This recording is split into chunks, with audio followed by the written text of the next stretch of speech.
Hello, everybody. I'm Anthony Calda, and I'm the owner of Calda's Coal-Fired Pizza and Sports Bar here in Myrtle Beach. Here today, I'm willing to talk about some of the issues about what's happening in our city with businesses like myself. Some of the instances I would like to speak about, everybody, and I'm going to use our plaza since it happens to be one of the biggest plazas here in Myrtle Beach City, downtown.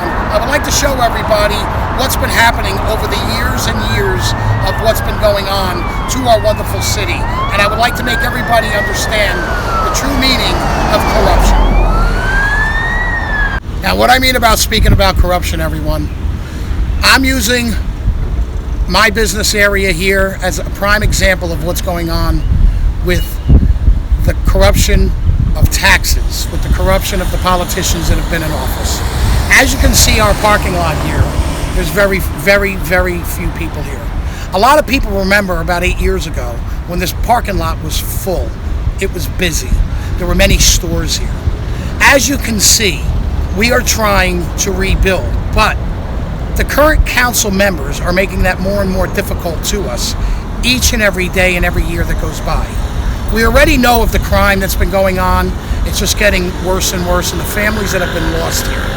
Well, I want to raise this to everybody's attention on what's really happening and what's going on out there in the real world versus here in Myrtle Beach. There's a reason why we're losing this business.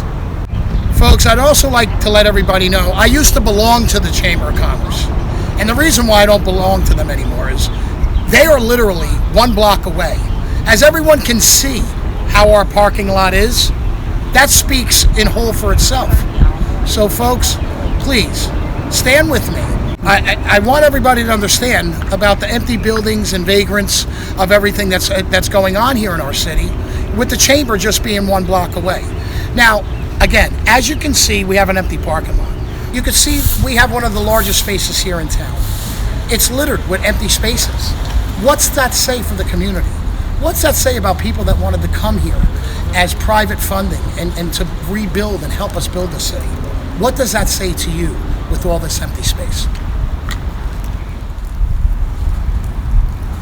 Myrtle Beach residents, I'd like to make a very valid point here. Right over in front of me, right here, behind you on the camera. That happens to be one of the busiest roads. It's called 17 Business. And Chamber of Commerce is always saying how we have 16, 18 million visitors a year coming on that road. Well, if so, can you answer me, why is this plaza so dead? Why aren't we having more thriving businesses build here? I'll tell you why. Because there's a big problem here with the structure of taxes. There's a big problem here with the structure of permits and fees. You know, a lot of people came to this town to try and help build us, but with the way things are and the things that have been put in place, isn't making that happen for us. It's putting people out of business rather than putting people in business. And that's what I talk about when I say corruption. This is ChickfilA, one of the top franchises in America. It's on one of the busiest highways in Myrtle Beach. In front of me here is the Chamber of Commerce, where Brad Dean gets a salary of over $431,000 a year plus bonuses. This happens to be in their back door.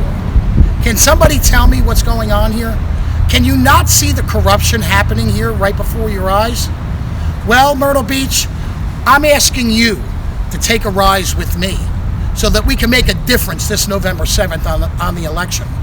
This is one of the most important elections in Myrtle Beach history, as I've been saying, and as most of you know that have been watching my videos. There is no reason for Chick-fil-A to be out of business. They should have wanted to reopen. Now we have to ask ourselves, why don't they want to reopen? Is it because of the corruption?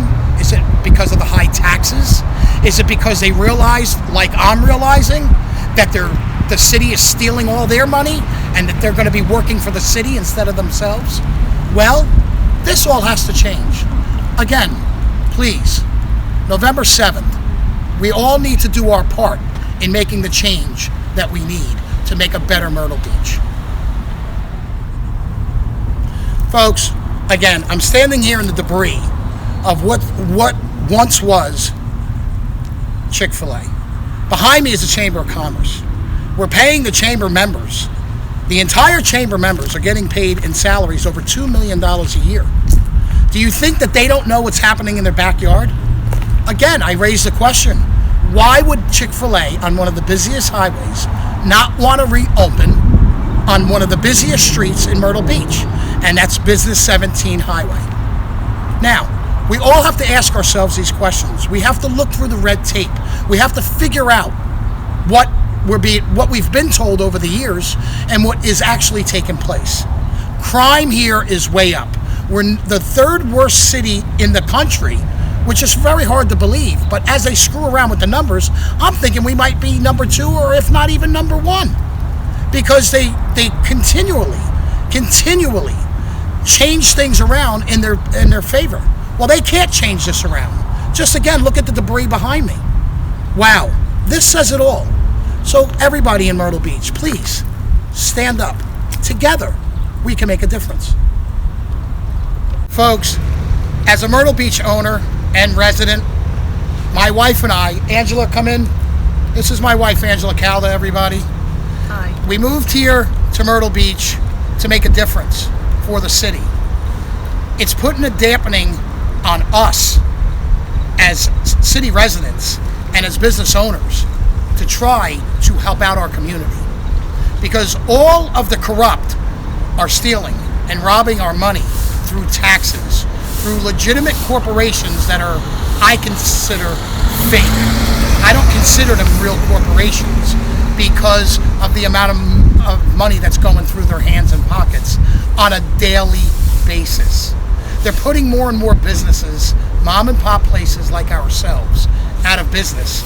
And again, we keep putting it in Brad Dean and his employees' pockets because, like I said before, they got a salary on their taxes of over $2 million for the year of 2016. What does that say to everybody?